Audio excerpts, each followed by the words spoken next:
Graça e paz da parte do Deus vivo. Queridos ouvintes que estão nesse momento ouvindo esse áudio ao qual estou gravando, com muita reverência, temor e devoção a Deus, eu queria chamá-los a, juntamente comigo, fazer uma análise em um tema ao qual gostaria de estar abordando neste momento. E você que pode, não somente escute esse áudio, mas analise, sente e averigue o tema ao qual eu estarei abordando neste momento. O tema que eu queria abordar, ele seria o seguinte: uma pergunta. Deus muda de ideia? Ou Deus mudou de ideia? Deus se arrepende? Nós podemos, através da nossa oração ou alguma coisa similar, mudar os planos de Deus? Muitos podem estar perguntando nesse momento aonde eu quero chegar com essa pergunta. Mas isso não é uma pergunta feita ao ermo. Às vezes, esses meses para trás, eu estive em um determinado lugar e escutei algumas coisas que me deixou muito preocupado. Às vezes a gente vai para algumas reuniões, a gente frequenta igrejas, e ali sentado no banco, a gente começa a escutar algumas coisas, e às vezes a gente escuta umas coisas que nos deixam muito preocupados. Então, certa feita, eu em uma dessas reuniões, eu escutei algumas coisas que me deixou muito preocupado. Na realidade, aqui na minha cidade, a maioria das vezes que eu vou em alguma reunião, eu sempre escuto alguma coisa que mostra verdadeiramente a falta de temor, de reverência, de preocupação que as pessoas de hoje estão tendo ao manusear a palavra de Deus. Pessoas que sobem aos altares, que se intitulam alguma coisa e dizem ter determinado cargo religioso, mas pessoas que são totalmente neófitas, pessoas nécias, que chegam ali e começam a vomitar as suas baboseiras e não têm um conhecimento de Deus, das coisas de Deus na realidade. Não tem um temor, uma preocupação em extrair das Escrituras aquilo que as Escrituras realmente elas estão dizendo. Então, certa feita, eu ali em uma dessas reuniões, eu escutei alguém dizer: eu tenho um crédito com Deus. Porque eu fiz isso, eu fiz aquilo, eu sou porteiro da igreja, eu sou missionário, ou qualquer coisa do tipo. Então, ali sentado, eu escutei essa pessoa dizer: eu tenho crédito com Deus. E a pessoa ela foi continuando, fazendo a sua exposição totalmente humana das Escrituras. E a pessoa chegou a dizer que a gente tem que determinar as coisas e coisas do tipo. E eu não vou entrar mais em detalhes, mas as coisas que eu escutei nesse dia me deixou muito preocupado. Ainda hoje é comum a gente ir nas reuniões e escutar pessoas, que principalmente eu sou bem crítico e eu sempre escuto isso, que a gente não pode julgar para a gente não ser julgado. Isso mostra mais uma vez que as próprias pessoas que falam isso são pessoas que não têm conhecimento das Escrituras.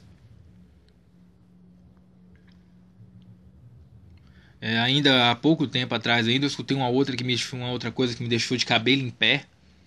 Na verdade, nesse dia em questão, o que me deixou mais preocupado foram as outras pessoas que estavam no banco comigo, e as pessoas ficavam concordando, concordando com tudo aquilo que a pessoa estava afirmando, e a pessoa ela estava quase que falando que nós temos que orar e interceder mesmo, e quase que colocar como se fosse Deus na parede e falar: Deus, eu não, como que é dito hoje, eu não aceito, eu não quero essa situação na minha vida.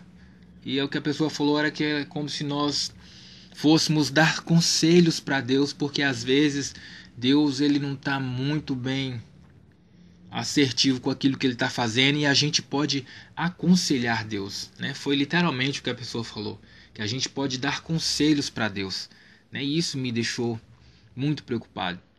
E eu percebi nesse dia que essa mulher, mesmo sem ela saber, né, parece que ela leu também aquele livro de Kenneth Hagin, Autoridade do Crente, mas eu tenho certeza que ela não leu, né? Ela só consome essa teologia barata que tem por aí, e ela acabou falando muitas coisas que, se você ler naquele livro Autoridade do Crente de Kenneth Hagin, você vai estar vendo.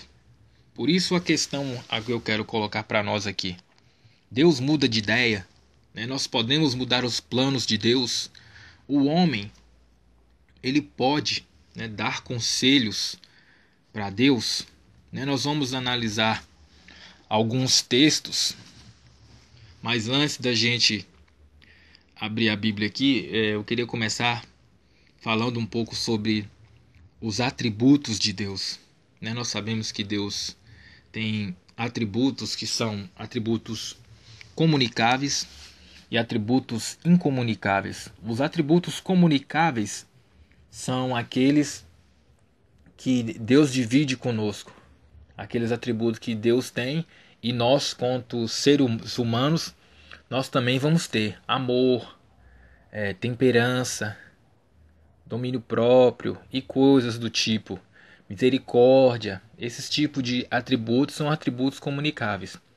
E tem os atributos incomunicáveis, que são aqueles que a gente só vai encontrar em Deus, que seria soberania, onipresença, onisciência, a presciência, né, que é um dos atributos de Deus, principalmente esse presciência e onisciência são dois atributos que são bem complexos, né, que às vezes é meio difícil de a gente, na nossa pequenez e debilidade, a gente conseguir entender que um vai ser que Deus sabe de todas as coisas antes de elas acontecerem, e o outro vai ser que Deus sabe de todas as coisas que estão acontecendo em todos os lugares. A onisciência, que ele sabe de tudo, e a presciência, que ele sabe de tudo antes que aconteça. Então, são basicamente esses dois atributos que eu quero que vocês coloquem eles em mente. Para a gente começar aqui a análise nas Escrituras, vamos abrir ali Isaías, capítulo 40, versículo 13. Na minha Bíblia aqui, na Nova Tradução Linguagem de hoje, diz assim: Quem pode conhecer a mente do Senhor? Quem é capaz de lhe dar conselhos? Quem lhe deu lições ou ensinamentos? Quem lhe ensinou a julgar com justiça? Então, nesse texto aqui, a gente já vê alguma coisa muito interessante para poder desabaratar, né, as perguntas que eu fiz no início, né? Nós podemos mudar os planos de Deus, né? O homem pode dar conselhos para Deus, Deus muda de ideia, né? Quem pode conhecer a mente do Senhor? Quem é capaz de lhe dar conselhos? Quem lhe deu lições ou ensinamentos? Quem lhe ensinou a julgar com justiça? Né? A gente vê que somente nesse daqui, nesse Isaías 40, 13, nós já teríamos base para finalizar todas essas perguntas que eu acabei de fazer. Mas nós vamos analisar outros textos e vamos chegar em alguns que vai nos colocar em xeque. Eu queria que abrir agora aqui Romanos 11, 33. Que diz assim, o 33, 11, 33 a 36. Como são grandes as riquezas de Deus, como são profundos o seu conhecimento e a sua sabedoria. Quem pode explicar as suas decisões? Quem pode entender os seus planos? Como dizem as Sagradas Escrituras. Quem pode conhecer a mente do Senhor? Quem é capaz de lhe dar conselhos? Quem já deu alguma coisa a Deus para receber dele algum pagamento? Pois todas as coisas foram criadas por ele, e tudo existe por meio dele, e para ele, glória a Deus para sempre. Amém. Então esses dois primeiros que nós vimos aqui, já vai quebrar essa ideia de que a gente não pode dar conselho para Deus e que a gente também não pode dar nenhuma coisa para ele para receber alguma coisa em troca. Aqui o 35 diz assim: quem já deu alguma coisa a Deus para receber dele algum pagamento? Então isso aí já tiraria, nessa reunião que eu tinha ido, poderia tirar aquela mulher que estava falando, aquela pregadora, do senso que ela estava. Que isso mostrou que ela não tem muito o conhecimento de Deus. Mas nós vamos chegar ainda no texto que foi o qual ela usou de base para iniciar a pregação dela. E é por isso que eu gosto de falar muito que a gente tem que ter as escrituras como um todo. A gente não pode somente pegar um texto e analisar ele no ermo, sem conexão com outros textos que tem. Eu queria abrir agora aqui Gênesis 18. Nós vamos ler do 20 ao 33. Aí o Senhor disse a Abraão: há terríveis acusações contra Sodoma e Gomorra, e o pecado dos seus moradores é muito grave. Preciso descer até lá para ver se as acusações que tenho ouvido são verdadeiras ou não. Então, 2 visitantes saíram, indo na direção de Sodoma.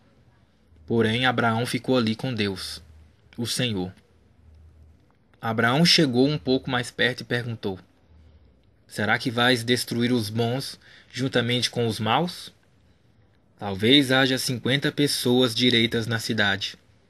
Nesse caso, vai destruir a cidade?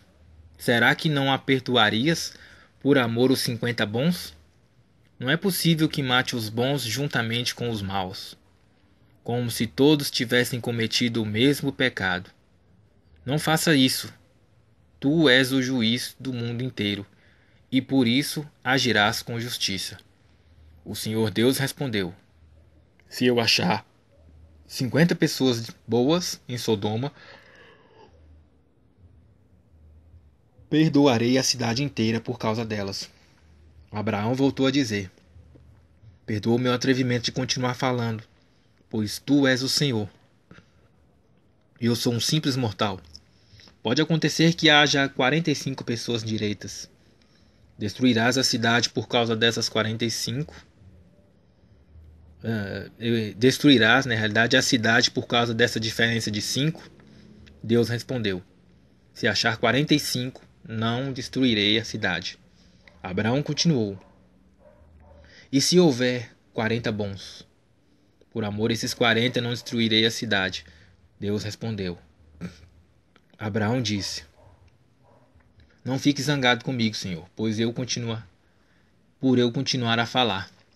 E se houver só 30? Deus respondeu: se houver 30, eu perdoarei a cidade. Abraão tornou a insistir: estou sendo atrevido, mas me perdoa, Senhor. E se houver somente 20?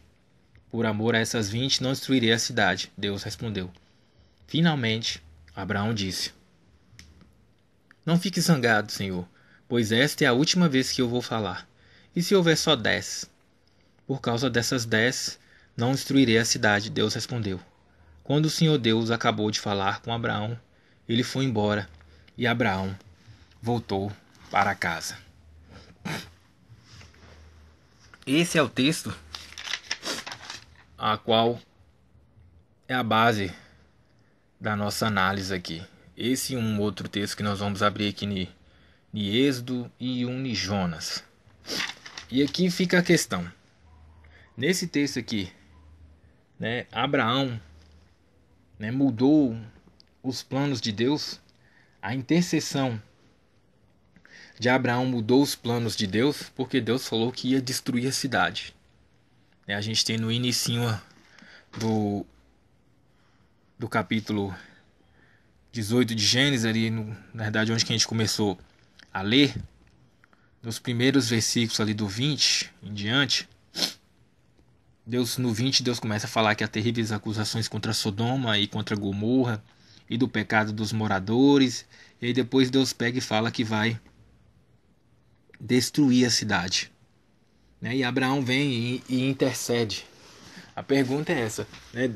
Abraão ele estava dando conselhos para Deus, né? Abraão ele estava agindo para mudar os planos de Deus, né? Algumas pessoas, e eu estou fazendo uma análise aqui do dia que eu estava nessa reunião, ao qual mencionei no começo, que as pessoas estavam apoiando a ideia de que nós podemos mudar os planos de Deus e que nós podemos dar conselhos para Deus e que a nossa intercessão vai mudar os planos de Deus, né? Eu não trabalho com essa ideia, né? Eu não estou querendo dizer aqui que nós não vamos fazer intercessão, né, junto a Deus, a outras pessoas. Mas isso também não quer dizer, essa que é a complexidade que talvez a gente não consiga entender. Isso não quer dizer que nós vamos estar, como podemos dizer, mudando os planos de Deus, né? Ali nessa conversa, né, com a onisciência de Deus e a sua presciência, Deus já sabia quantas pessoas iam ser salvas em Sodoma.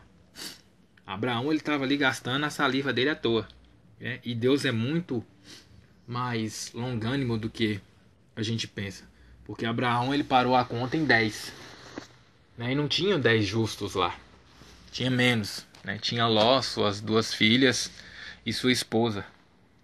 Não, Abraão, a mão do homem vai só até um determinado momento, um determinado ponto. Abraão ele estava ali gastando a saliva dele à toa, porque Deus a gente sabe que ele é amor e ele é justiça, e ele jamais vai castigar os maus junto com os bons, né? Ele sempre vai dar um jeito de livrar os bons, e foi isso que Deus fez. Abraão ele foi somente até 10 pessoas e Deus já foi ali, salvou só 4. Então não tem muita base da gente estar pegando esse texto de Gênesis para poder dizer isso que eu ouvi, né, nesse determinado dia, em um culto, em uma igreja, que nós podemos mudar os planos de Deus e que nós vamos dar conselhos para Deus. Tem um outro texto aqui em Êxodo 32, vamos ler ali do 10 ao 14,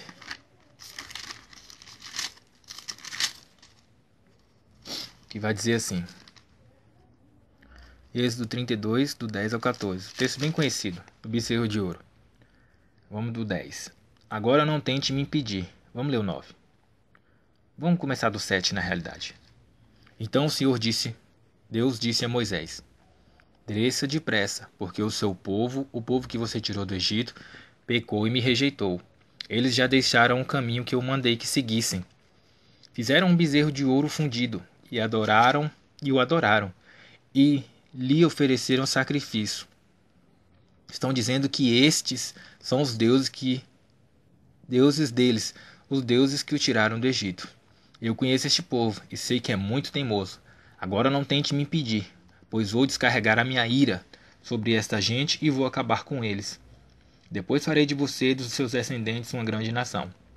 Porém, Moisés fez um pedido ao Senhor Deus e lhe disse: Ó Senhor, por que ficaste assim tão irado com o teu povo que tiraste do Egito com grande poder e força?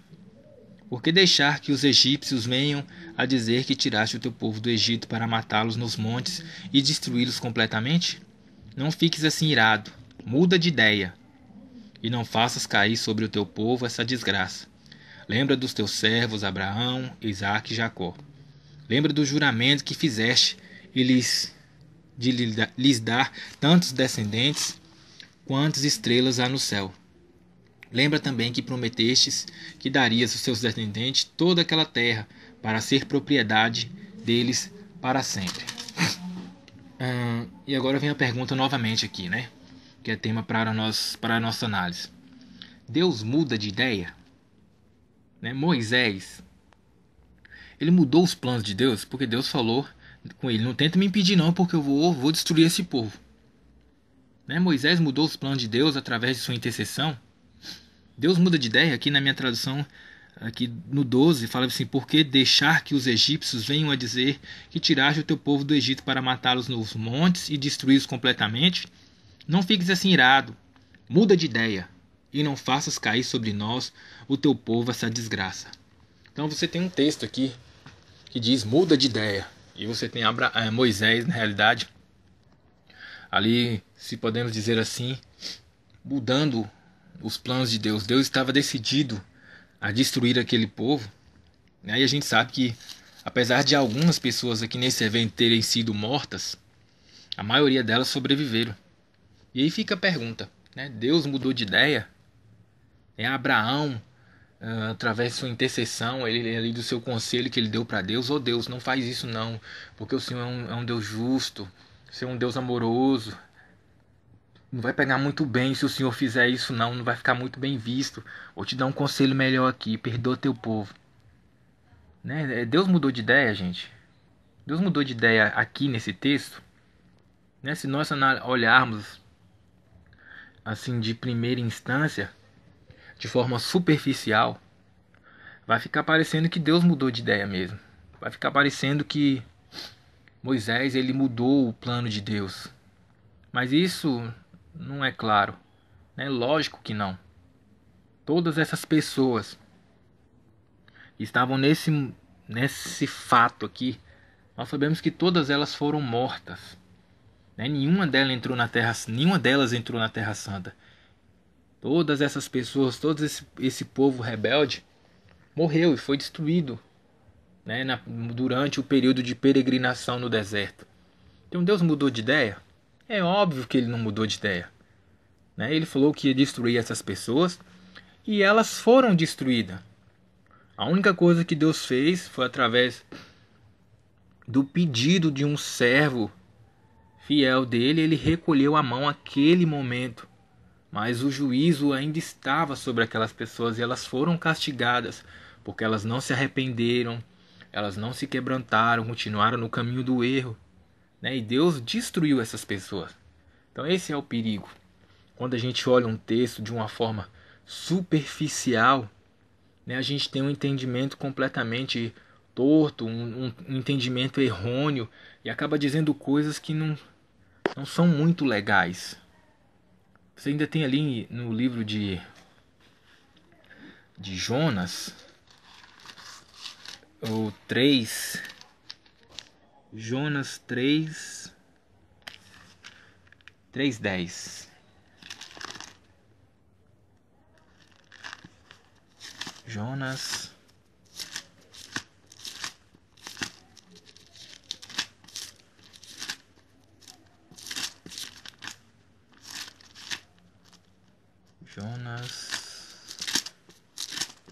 3:10. Vai estar assim: Deus viu o que eles fizeram e como abandonaram os seus caminhos. Então mudou de ideia e não castigou a cidade como tinha dito que faria. Esse é outro texto que nós temos aqui. A gente conhece bem esse texto, né? Deus vai lá e fala com Jonas para ele ir na determinada cidade e falar com o povo daquela cidade. E Jonas fala que a cidade vai ser destruída. Mas aqui nós temos no 10 que Deus viu, né, o que eles fizeram, a forma que eles se quebrantaram e abandonaram os seus pecados, os seus maus caminhos.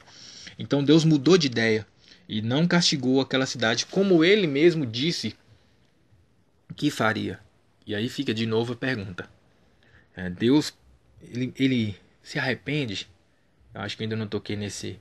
A gente tem alguns textos na Bíblia também que fala que Deus se arrependeu. Você tem lá em Gênesis que fala: Deus se arrependeu de ter criado o homem. Mas isso é interessante porque você tem um outro texto que diz que nele não há sombra de variação. Você tem um texto onde que diz que ele não é homem para que minta e nem filho do homem para que se arrependa. Então vamos acrescentar mais essa. Deus ele se arrepende de alguma coisa. Na realidade, uma pessoa que muda de ideia é porque ela se arrependeu de uma outra coisa que ela tinha feito, né? Então, como Deus, isso é algo que nós temos que pensar e ter as bases corretas para nós podermos afirmar isso, porque nós sabemos que Deus ele é perfeito, né? Ele é infalível. Deus ele é imutável. É um outro atributo que Deus tem, né? Que é a imutabilidade, que Deus ele não muda. E uma pessoa que não muda, então ela não pode se arrepender e ela não pode também mudar de ideia e outras coisas nessa mesma linha. E aí pensando agora nesse texto de Gênesis que fala que Deus se arrependeu de ter criado o homem, a raça humana, e esse texto de Jonas que nós acabamos de ler aqui, onde que diz que Deus mudou de ideia e ele desistiu de destruir a cidade de Nínive, fica novamente a pergunta que nós estamos fazendo aqui. Deus muda de ideia? Deus ele se arrepende? Não vou entrar no conceito se nós podemos dar conselho para Deus nesse momento. Mas é isso. Deus muda de ideia. Deus se arrepende porque nós temos textos na Bíblia que vão dizer isso. Que vão estar escrito isso. Né? Que Deus mudou de ideia. O Deus se arrependeu. Mas aí nós vamos focar aqui no texto que nós acabamos de ler de Jonas 3:10. Né? Deus falou que Nínive ia ser destruída. O povo se quebranta, se arrepende, veste pano de saco, joga cinza na cabeça. E aí Deus vai e desiste de destruir Nínive. Mas para aqueles que são leitores da Bíblia, eles vão ver que em um livro um pouco mais à frente, Nínive foi destruída. Então Deus, se eu não me engano, ela foi destruída ali por volta de 600 anos antes de Cristo, 600 e alguma coisa. E se não me falha a memória, vai estar falando desse relato aí lá no livro do profeta Naum, que vai falar que Nínive ela foi destruída. Então, a gente vê que Deus ele não mudou de ideia. Deus ele não se arrependeu de nada. O que acontece é que as circunstâncias mudaram, mas lá na frente, né, a gente acabou de ver aqui no Êxodo 32 que o povo foi destruído. Deus falou que ia destruir, ele só adiantou um pouquinho mais para frente, mas o povo foi destruído. A gente tem agora aqui em Jonas, Nínive também foi uma cidade que foi destruída. Se eu não me engano, é Ninaum mesmo que vai estar falando da destruição de Nínive. Então Deus ele não muda de ideia, ele não se arrepende de coisa nenhuma. O fato é que às vezes nós temos, né, Deus é um Deus que ele se relaciona com o ser humano, e no momento que o homem ele se quebranta e ele se arrepende, né, a ira e a justiça de Deus que estavam à frente daquela situação são colocadas em segundo plano e passa a entrar em cena outro dos dois atributos grandiosos de Deus, que vai ser o amor e a misericórdia. Então toda vez que a gente se arrepende, que a gente se quebranta, né, Deus vai mudar, mas não é Deus que muda. Foi nós mesmos, né, nesses textos que nós vimos, foram as pessoas que mudaram de atitude, né, mudaram de pensamento, saíram do caminho mau e foram a Deus quebrantados. Então o amor e a misericórdia de Deus entram em cena e saem a ira, o juízo, o jugo. E a partir daquele momento aquela pessoa ela é justificada, ela é regenerada, ela é santificada. Então quando eu estou nessas reuniões, igual essa que eu fui, eu fico muito preocupado, porque as pessoas elas começam a falar umas coisas que não tem muito nexo e elas não têm muita base, porque há ensinamentos gloriosos em cima disso, né? Há coisas profundas de Deus, né? Para a gente aprender nisso. Olha que coisa maravilhosa de nós dizermos isso. né? Que aquele momento, né, que Deus está se relacionando com a gente com ira, com juízo, né? Se a gente mudar as nossas atitudes, né, Deus vai agir com temperança, com longanimidade, com amor, com misericórdia, né? E isso é algo maravilhoso. A gente está quase acabando aqui. Vamos abrir aqui ainda em Isaías 38. É um outro texto bastante conhecido. Isaías 38, do 1 ao 4. 38, do 1 a 4. Por esse tempo, o rei Ezequias ficou doente e quase morreu. O profeta Isaías, filho de Amós, foi visitá-lo e disse: O Senhor Deus diz assim: Ponha as suas coisas em ordem, porque você não vai sarar. Apronte-se para morrer. Então Ezequias virou o rosto para a parede e orou assim: Ó Senhor, lembra que eu tenho te servido com fidelidade e com todo o coração, e sempre fiz aquilo que querias que eu fizesse. E chorou amargamente. Aí Deus mandou que Isaías voltasse a falar com Ezequias e lhe dissesse: Eu, o Senhor, o Deus do seu antepassado Davi, escutei a sua oração e vi as suas lágrimas. Vou deixar que você viva mais 15 anos. Livrarei você e essa cidade de Jerusalém do rei da Síria e defenderei essa cidade. O Senhor Deus lhe dará um sinal para provar que vai cumprir a sua promessa. E o texto, ele segue. E aí vem de novo a pergunta que nós estamos indagando. É outro texto que está nas Escrituras. O rei Ezequias, através de sua oração, ele mudou o plano de Deus, né? A oração de Isaías mudou a visão de Deus, né? Frustrou os planos de Deus. É óbvio que não. O que teve aqui novamente é aquilo que eu falei anteriormente. Foi Isaías, eu falei Ezequias, né? O rei Ezequias, ele orou de uma forma quebrantada, né, a um Deus amoroso. E esse Deus respondeu a oração dele. Mas, né, Deus falou que ele ia morrer. E ele morreu. Então é isso que nós temos que analisar. Às vezes a gente vê as coisas muito perto, né? Ezequias morreu, ele está morto. Então Deus não mudou. Deus falou: você vai morrer. Só que não foi naquele momento. Deus falou: pronto, essas coisas você vai morrer. Parecia que era agora, amanhã, algo muito perto. Mas a oração dele fez com que ele tivesse um tempo a mais. Mas o plano de Deus não mudou. Ele morreu.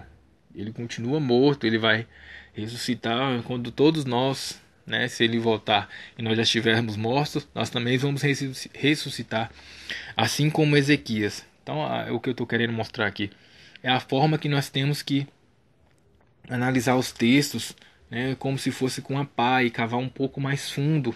Porque se a gente pegar de forma bem superficial todos esses textos que nós analisamos aqui até agora, a pergunta que eu estou fazendo volta e meia aqui, ela pode ter fundamento, né? Fica parecendo mesmo que Deus muda de ideia, que Deus ele se arrepende, que Deus escuta conselhos de homens, e as coisas não são assim, né? Deus é grandiosíssimo, né? Se nós fôssemos defender essas ideias, nós teríamos que arrancar o atributo da onisciência, o atributo da presciência de Deus, a imutabilidade de Deus, e aí as coisas não iam se sustentar. Se a gente tem ali ainda, já estou quase terminando aqui,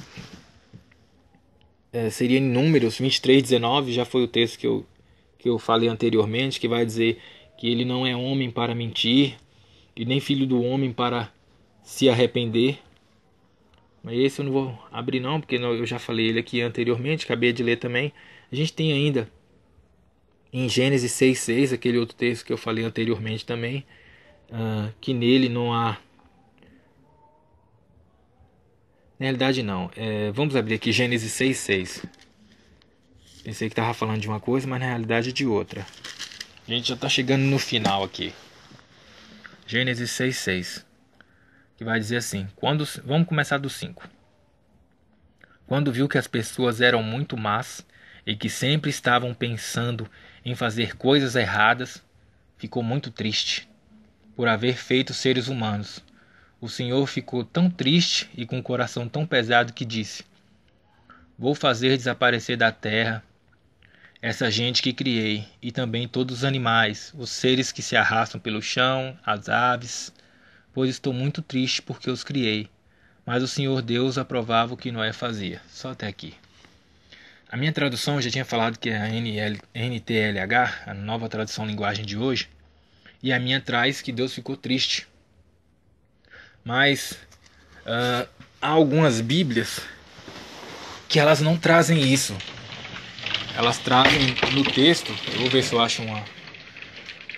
Eu não tenho nenhuma outra bíblia minha aqui fácil nesse momento. Eu vou pegar aqui uma bíblia, um Almeida, só para a gente poder fazer a comparação dos textos. Gênesis 6:6 na Almeida. Gênesis 6:6. Vou começar do 5 de novo. E viu o Senhor que a maldade do homem se multiplicara sobre a terra, e que toda a imaginação dos pensamentos de seu coração era só má continuamente. Então arrependeu-se o Senhor de haver feito o homem sobre a terra, e pesou-lhe em seu coração. Então nós temos aqui duas Bíblias, uma Almeida atualizada e uma tradução linguagem de hoje. A minha tradução linguagem do dia de hoje diz que Deus ficou triste. A Almeida diz que Deus se arrependeu. Isso é uma outra coisa, né? Principalmente quando eu tenho alguma chance de falar com alguém sobre algumas coisas relacionadas à Bíblia, é essa questão, né? Nós temos sempre que ter mais de uma Bíblia, né? Existe uma complexidade grandiosíssima na questão de traduções de Bíblia, né? Hoje no Brasil nós temos algumas traduções, né? Há pouco tempo agora saiu uma nova tradução da Almeida Revista Atualizada, que é a nova Almeida atualizada, tá? Tem alguns meses, acho que não tem nem 8 meses que ela saiu.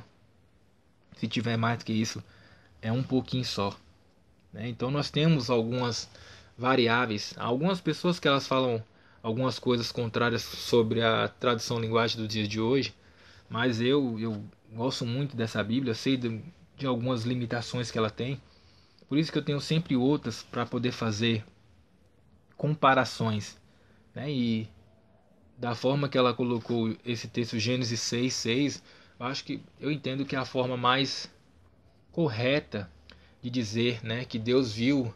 A gente tem um texto lá, acho que se não me engano, em Abacuque, que vai falar que Deus ele é tão puro de olhos que não pode contemplar o mal.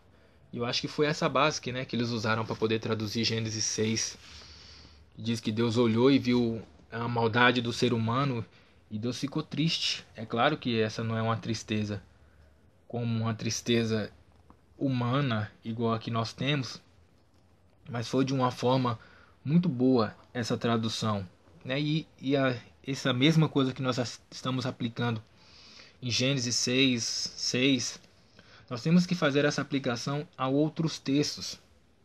Nós temos que procurar aprofundar um pouco mais, né? Conhecer e prosseguir em conhecer o Senhor, porque a gente tem essas dificuldades nas traduções, né? As traduções, aquelas pessoas que aprofundarem um pouco mais e procurar saber ali sobre os textos, né? Os códex Leningradens, ou Vaticanos, os sinaíticos. Você tem a questão de tradução, equivalência formal, equivalência dinâmica e outras questões sobre crítica textual, né? São coisas muito complexas, né? E tem algumas dificuldades e algumas coisas que tem hora que deixa a gente meio assim com a cabeça a pensar. Por isso nós temos que orar a Bíblia com um todo, para que nós não venhamos a fazer, igual eu vi nessa reunião que eu fui, afirmações errôneas por nós termos um conhecimento fraco, um conhecimento ralo das Escrituras de Deus. Nós temos que nos aprofundar. Essa questão de tradução é uma coisa muito boa, né? Eu só não aconselho para um cristão novo na fé aprofundar um pouco nisso, porque tem algumas coisas que são muito complexas, né? E aqui, nesse Gênesis 6, eu fico maravilhado com a forma que eles traduziram, né? Colocaram uma palavra muito boa, uma palavra que traz a ideia de decepcionar com a criação, ou que Deus ficou desapontado. E eu não sei por que eles não fizeram, né? Você que lê a Bíblia mais, você vai ver outros textos com essas mesmas dificuldades de alguns que nós abrimos aqui, né? Por que eles não, na hora de traduzir, eles não começam a arrancar essas problemáticas? Porque as pessoas hoje estão ficando muito preguiçosas e não têm costume de ler a Bíblia, e quando lê de uma forma muito errada e não tenta entender a verdade por trás, o contexto em cima do texto, né? E fica muito complicado, né? Aqueles que quiserem aprofundar um pouquinho aí nesse tema que nós estamos falando aqui, a gente tem naquele programa Vejam Só, você tem ali no canal do YouTube mesmo, um erudito, um homem muito inteligente, Marcelo Oliveira, e ali no programa Vejam Só você colocar no YouTube Gênesis 6:6 e Números 23, eu acho que é mais ou menos isso, que vai estar falando sobre isso, sobre essa questão da tradução. Você também tem ali no programa Vejam Só o professor Wilson Parós, que fala um pouco sobre crítica textual, e isso é maravilhoso, né? Só para a gente fechar aqui toda essa questão a qual eu tentei colocar para a gente aqui, essa problemática, né? Vamos mais uma vez fazer a pergunta que nós estamos fazendo aqui durante todo esse momento em que nós estamos juntos aqui, né? Deus muda de ideia, Deus se arrepende, a gente pode dar conselho para Deus. Eu não abordei isso aqui, mas a gente tem crédito com Deus, né? Alguma coisa que a gente pode estar fazendo aqui garante alguma coisa para a gente, né? As nossas intercessões, não estou querendo dizer aqui que nós não temos que fazer, nós temos que ser intercessores sim, porque através da nossa intercessão as pessoas podem vir a se quebrantar, e em vez de beber o cálice do juízo e da ira de Deus, passarem a gozar do amor e da misericórdia do Senhor, né? Se a gente fosse caçar um outro texto, só para a gente fechar aqui, um texto que mostra muito claramente essa questão, que é essa dicotomia, não sei se seria essa palavra, que é essa coisa bem paralela da forma do homem se relacionar e Deus, ao que parece assim, mudar de ideia ou se arrepender, que não é o que acontece. Mas nós temos um texto que mostra muito bem o que eu quero dizer aqui. Não é Deus que muda, é a forma com a qual o homem passe a se relacionar com Deus que muda, né? Deus é um Deus que se interage com as pessoas. Então, quando as pessoas estão agindo de uma forma errônea e contrária aos mandamentos de Deus, né, entra em cena, como eu já falei antes, o juízo e a ira de Deus. Mas quando as pessoas passam para o outro lado da moeda e agem de uma forma quebrantada, né, de reverência, que reconhecem os seus pecados e coisas do tipo, né, Deus passa a se relacionar com elas de outra forma. Então não é Deus que muda, né, os atributos de Deus são muito bem equilibrados, e essa que é a complexidade da coisa. Então quando o homem muda, né, Deus coloca em cena outro tipo de atitude que corresponda com aquela atitude do ser humano. Então, para a gente fechar, tem ali o texto muito conhecido, 2 Crônicas 7:14, que diz assim: Então, se o meu povo, eu vou ler aqui com as minhas próprias palavras, todo mundo conhece, né? Então, se o meu povo, que se chama pelo meu nome, se humilhar e se arrepender e se quebrantar e voltar dos seus maus caminhos, eu ouvirei dos céus, perdoarei os seus pecados e sararei a sua terra. Então esse texto de 2 Crônicas 7:14 mostra muito bem tudo isso que nós queremos estar mostrando aqui, né? Se o meu povo, que se chama pelo meu nome, se humilhar, se arrepender, né, e voltar dos seus maus caminhos, né, eu vou ouvir dos céus o que? Suas orações, vou perdoar os seus pecados e vou sarar a tua terra. Então esse é um texto chave para a gente poder dizer que não é Deus que muda de ideia, é o homem que muda, né, a sua forma de agir e de se relacionar com esse Deus maravilhoso. A gente vai abrir mais dois textos para a gente poder fechar. Jeremias 18, 17.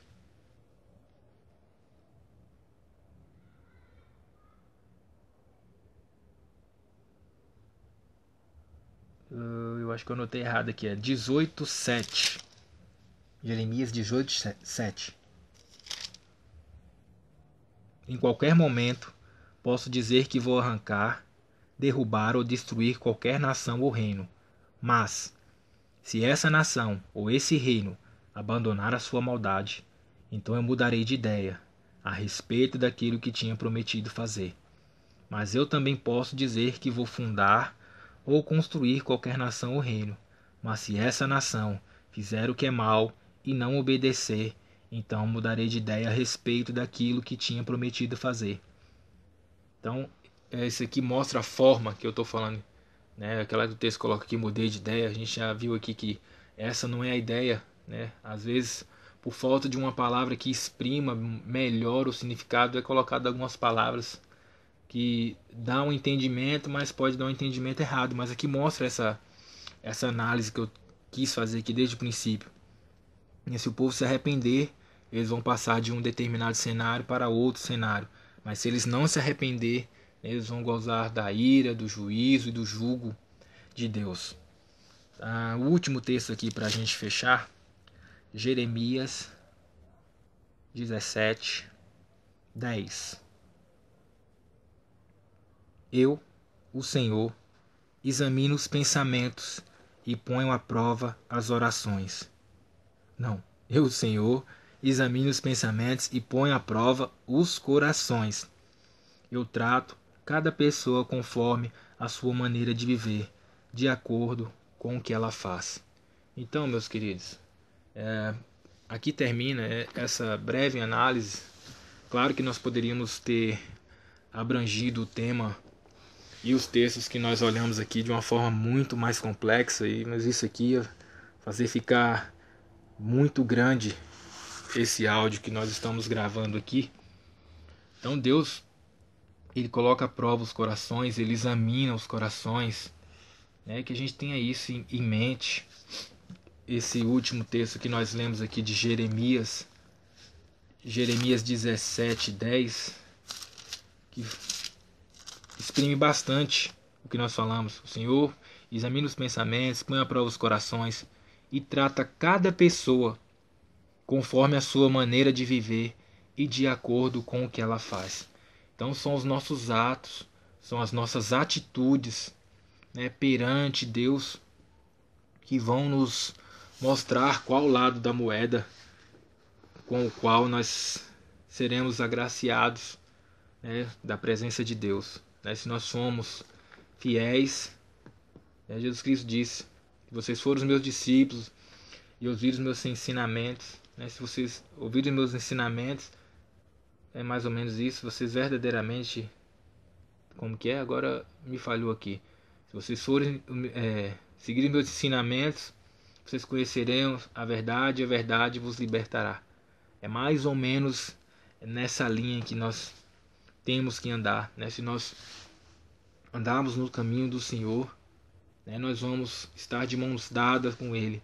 Mas se nós andarmos contra a corrente de Deus, né, nós vamos ser merecedores do juízo, da ira de Deus. Né? Que todos vocês possam analisar, né, bastante esse tema e que nenhum de vocês venha ter esse tipo de pensamento, que é o qual nessa reunião que eu fui, as pessoas estavam lá confirmando o que aquela irmã estava dizendo, né, que nós não venhamos a pecar pensando que Deus se arrepende, que Deus muda de ideia, que por causa de alguma coisa que nós tenhamos feito, nós venhamos a ter algum crédito com Deus ou coisa do gênero. Que Deus possa abençoar grandemente e ricamente a todos nós, nos dando conhecimento, entendimento discernimento de tudo aquilo que é oriundo dele, que ele venha estar fortalecendo os nossos espíritos, para que nós tenhamos força para meditar cada dia mais e mais, né, na tua lei, nos teus preceitos e nos teus regulamentos. No nome de Jesus Cristo. Amém. E graças a Deus.